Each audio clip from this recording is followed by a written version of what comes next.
everybody, Denny here. Good to see you today. Tell you what, let's head on over to Easel and do some more work on those trees, okay? I'll meet you there. And here we are. Okay, working some more on the trees. These are kind of the far away things, okay? So we're not going as intense with the color. As a matter of fact, I've got a little bit of Payne's gray mixed in with that green to kind of knock it down, cool it down, and send it where it needs to be, which is into the background. Okay. Now we'll use some dark green a little bit later to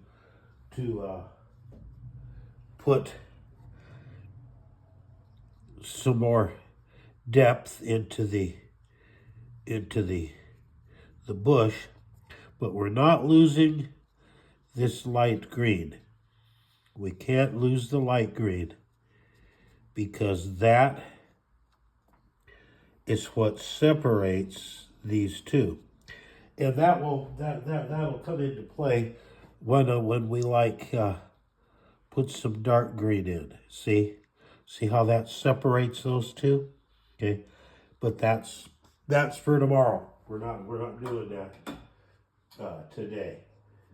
Now we're going to come up here and we're going to just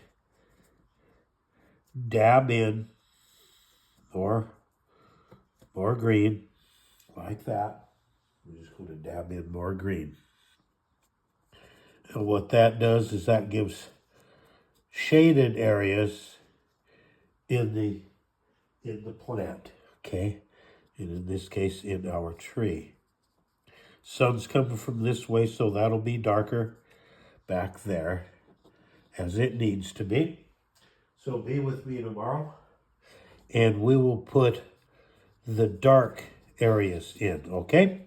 And remember that in the meantime, be sure to like, subscribe, follow, and remember, as always, that Ann and I love you. We love you. We love you. We love you. And there we go. We got a little bit more work to do on them tomorrow, so be with me then. And remember in the meantime that Ann and I love you. We love you. We love you. We love you and you and you and all of you.